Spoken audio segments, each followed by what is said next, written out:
Assalamualaikum warahmatullahi wabarakatuh. Alhamdulillahirabbil alamin wa bihi nasta'in wa ala umuri dunya waddin wa la haula wa la quwata illa billahil aliyyil azim. Rabbi shrah li sadri wa yassir li amri wa hlul 'uqdatam min lisani yafqahu qawli. Amma ba'd. Selamat pagi anak-anak. Alhamdulillahirabbil alamin ya.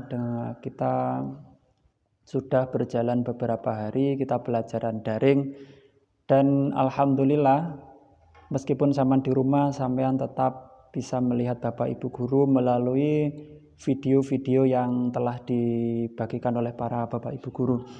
Baik anak-anak semuanya, berkaitan dengan akidah akhlak, saya tidak lelah-lelah untuk menghimbau, untuk memotivasi kepada sampean semuanya perihal akhlak. Mumpung hari ini pelajarannya akidah akhlak, jadi ayo selalu kita pertahankan akhlaknya, selalu kita perbaiki akhlaknya. Meskipun di rumah sampean juga tetap mempraktekkan apa yang telah Bapak Ibu guru ajarkan selama belajar di madrasah. Baik anak-anak, hari ini kita mempelajari tentang Asmaul Husna.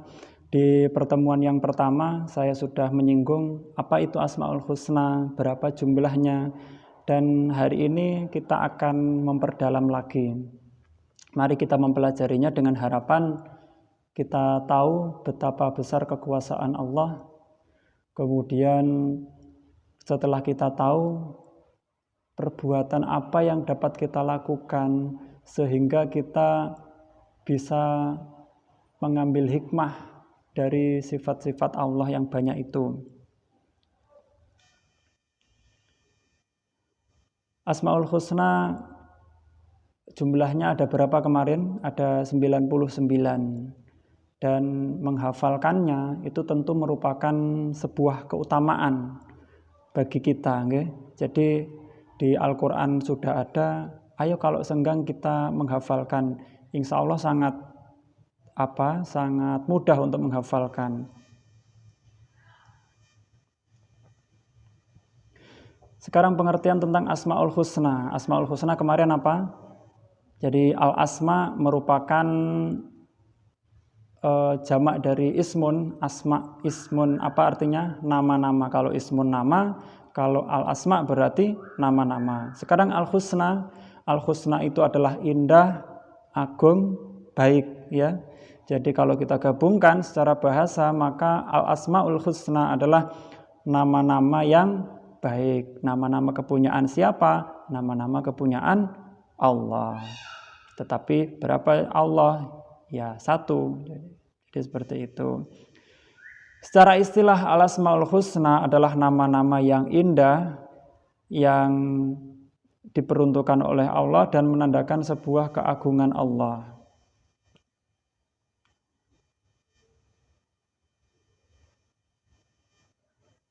Baik, selanjutnya jumlah asmaul husna ada berapa anak-anak? Ada 99. Itu. Selanjutnya tentang asbabun nuzul. Asbabun nuzul Asmaul Husna atau ayat-ayat tentang Asmaul Husna. Jadi pada suatu ketika Rasulullah berdoa. Kemudian dalam doanya Rasulullah menyebut nama Ya Rahman Ya Rahim. Jadi dikira orang kafir itu mengira bahwa Nabi itu memiliki dua Tuhan atau lebih. Padahal dalam dakwahnya Nabi menyerukan satu Tuhan. Jadi mereka mengiranya, Nabi Muhammad kok melarang kita bertuhan banyak. Wong dia juga Tuhannya banyak dengan menyebut Ya Rahman dan Ya Rahim gitu. Jadi mereka meledek seperti itu. Jadi Ya Rahman itu dikira adalah nama orang atau nama benda. Makanya dikiranya adalah dua. Dengan adanya ayat Asmaul Husna ini maka ditegaskan bahwa Allah itu ya satu. Adapun Ya Rahman, Ya Rahim, Ya Aziz, nah itu adalah sebutan keagungan Allah. Tetapi pada hakikatnya zat Allah itu hanya satu. Ayat tentang Asmaul Husna, kemarin saya sudah menyuruh Saman untuk menghafalkan walillahil asmaul husna fad'uuhu biha wa dzarul ladzina yulkhiduna fi asma'ihi sayujzauna ma kanu ya'malun. Apa artinya anak-anak? Jadi hanya milik Allah lah Asmaul Husna, maka bermohonlah kamu kepadanya. Fad'uuhu biha, maka berdoalah, memohonlah kamu dengan Asmaul Husna. Wa dzarul ladzina yulkhiduna fi asma'ihi, dan tinggalkanlah orang-orang yang menyimpang dari kebenaran yang menyebut nama-namanya. Mereka akan mendapat balasan terhadap apa yang telah mereka kerjakan. Ini poin pentingnya, fad'uuhu biha. Jadi silahkan sampean berdoa menyertakan dengan Asmaul Husna. Kalau 99 tidak mungkin menyebutkan dalam satu doa, ya minimal ada Asmaul Husna di situ. 2, 3, tidak apa-apa. Ya Aziz, Ya Ghaffar, Ya Rahman, Ya Rahim. Ayo monggo disebutkan dalam setiap doa kita. Dalam surat Al-Isra ayat 180. Ada lagi surat Al-Isra ayat 110. Jadi Saman bisa melihatnya di buku Saman semuanya. Qul ud'ullaha aw ud'ur rahman ayyaman tad'u falahul asmaul husna wa la tajhar bi sholatika wa la tuhafid biha wabtaghi baina dzalika sabila. Kemudian juga ada surat ini Allahu la ilaha illahu lahul asmaul husna.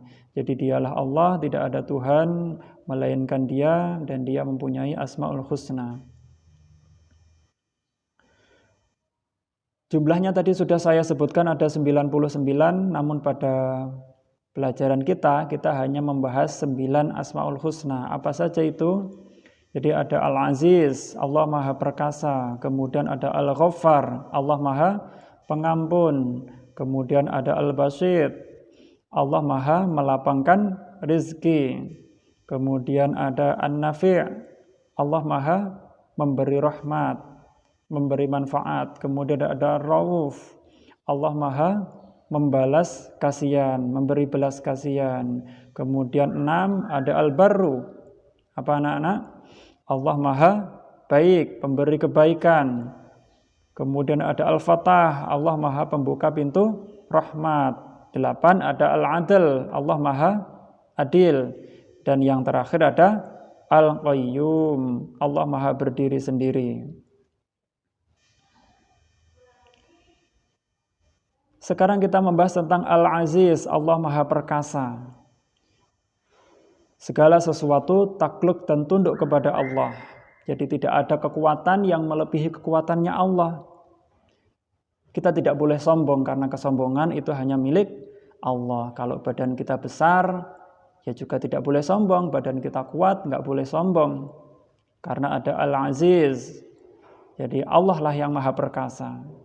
Jadi kalau kita kuat, ada orang yang lebih kuat dari kita. Jadi kalau kita pintar, ada yang lebih pintar. Makanya jangan sombong dengan kelebihan kita. Okay? Tidak ada yang mampu mengalahkan Allah. Kemudian Allah Maha Perkasa, manusia dan makhluk lainnya lemah. Okay? Jadi mari kita menunduk untuk tidak bersombong kepada Allah. Keperkasaan Allah tidak sebanding dengan keperkasaan manusia. Selanjutnya ada Al-Ghaffar, Allah Maha Pengampun. Setiap manusia, al-insanu makhlul khata', jadi setiap manusia itu mempunyai salah, okay? Jadi tidak ada yang sempurna, tidak ada yang sempurna. Kalau malaikat benar, tapi kalau manusia bisa benar bisa salah. Kalau setan salah terus. Makanya selalu kita sering-sering untuk membaca istighfar. Karena apa? Karena Allah adalah pengampun segala dosa hambanya yang bertaubat. Dengan istighfar kita merasa rendah diri bahwa kita salah dan dalam rangka bertaubat kepada Allah. Karena apa? Karena Allah mencintai hambanya yang bertaubat dan berusaha untuk menyucikan diri dari dosa. Selanjutnya ada Al-Basit. Allah maha melapangkan rizki. Dalam kehidupan kadang kita berada dalam keadaan yang sempit, okay? Rezeki itu jangan dipandang hanya uang, tidak. Jadi kepintaran kita, kemampuan kita, itu adalah rezeki kita. Makanya keadaan apapun, ayo tetap berusaha, karena Allah itu Al-Basit. Allah itu maha melapangkan rezeki. Apalagi kita orang-orang yang beriman, insya Allah, Allah tetap memberi rezeki kepada kita. Wong yang tidak beriman saja, Allah juga memberi rezeki, apalagi kita yang beriman, okay? Karena kita tidak tahu rezeki kita di mana. Rezeki itu adalah rahasia Allah. Selanjutnya yang keempat, ada An-Nafi'. Allah maha memberi manfaat. Kita harus percaya bahwa segala sesuatu yang diciptakan Allah itu membawa manfaat masing-masing. Kata, nyamuk, semuanya ada manfaatnya. Itulah kekuasaan Allah, hebatnya Allah. Bahkan semut yang kecil pun dia juga diciptakan dengan membawa manfaat.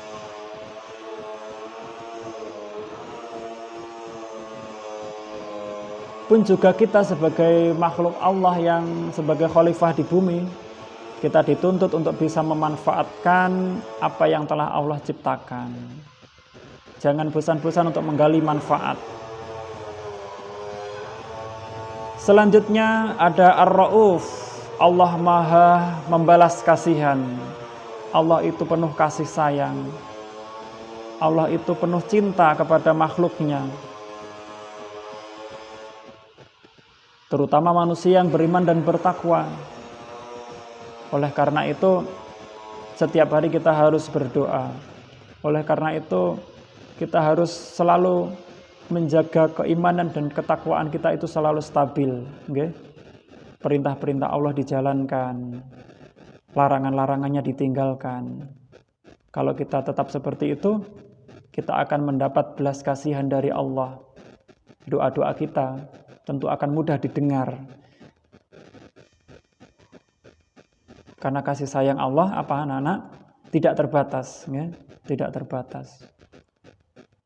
Kita sudah mengambil manfaat dari belas kasihan Allah sebenarnya. Misalkan biasanya sakit gigi, kita tidak sakit gigi. Nah, biasanya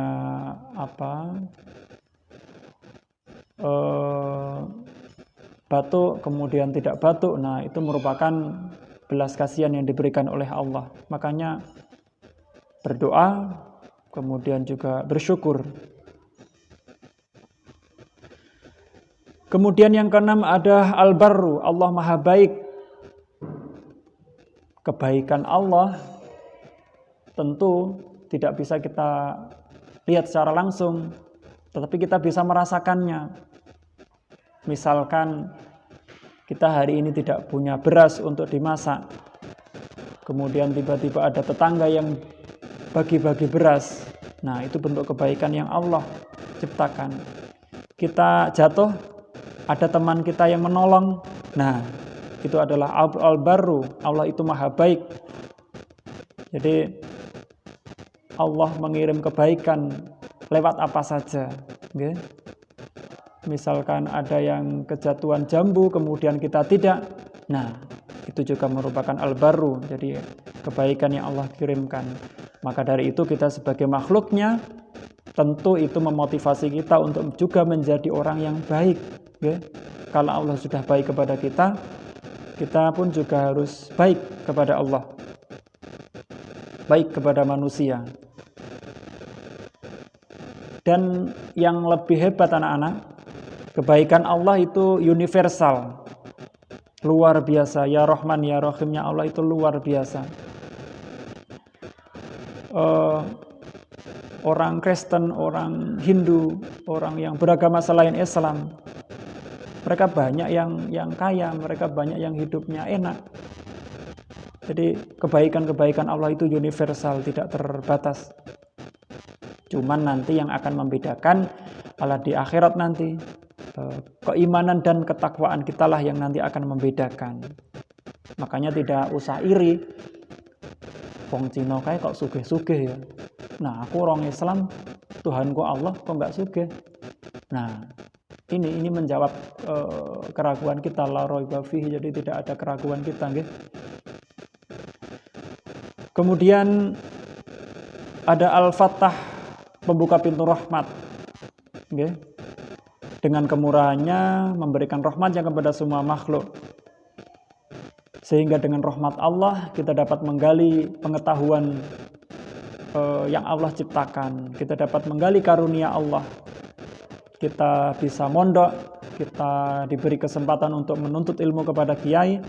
Nah, itu juga bagian dari rahmat yang Allah berikan kepada kita. Jadi kita patut bersyukur kita mendapat kesempatan untuk mondok, okay.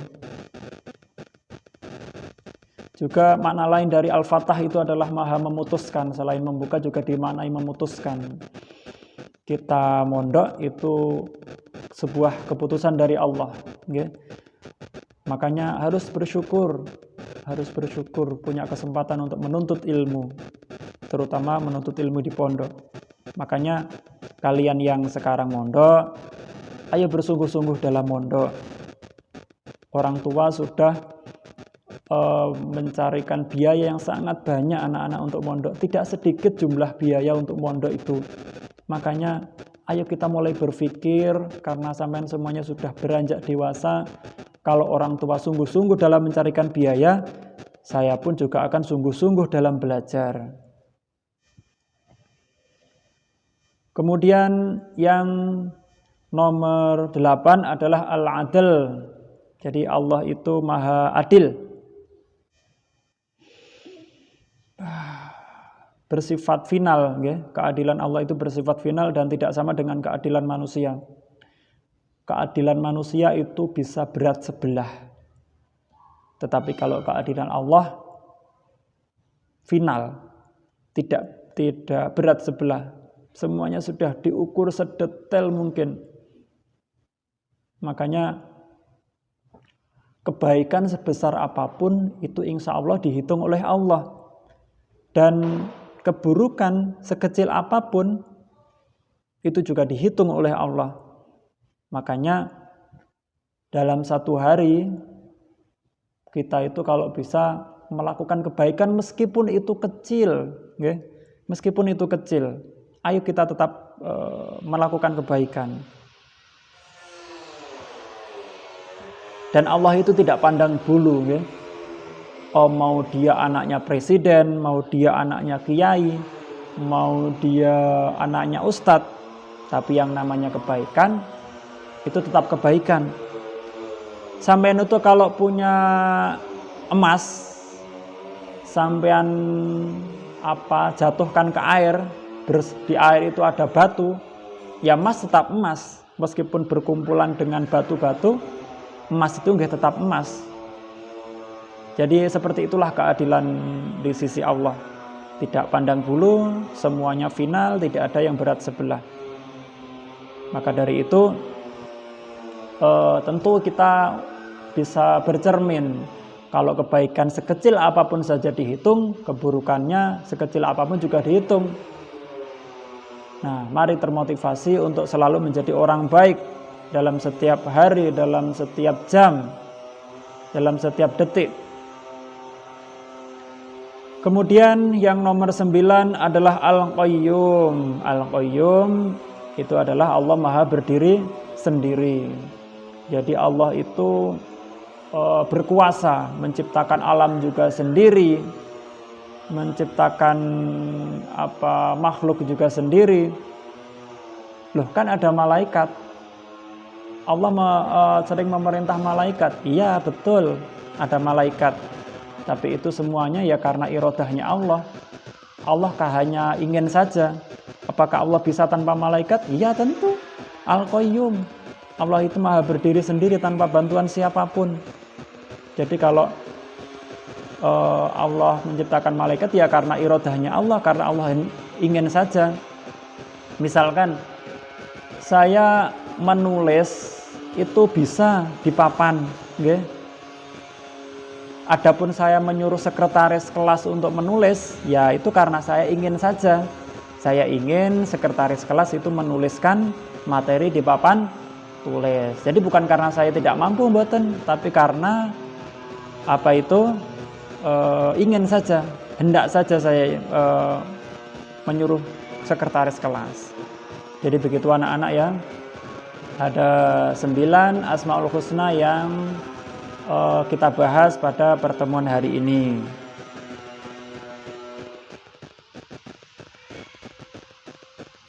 Jadi terima kasih. Semoga kita senantiasa dapat mengilhami, mengambil hikmah dari pelajaran Asmaul Husna, sehingga dalam setiap langkah kita selalu termotivasi untuk menjadi lebih baik, dan lebih baik. Saya kira itu pelajaran hari ini, kurang lebihnya saya mohon maaf. Ihdinas siratal mustaqim. Assalamualaikum warahmatullahi wabarakatuh.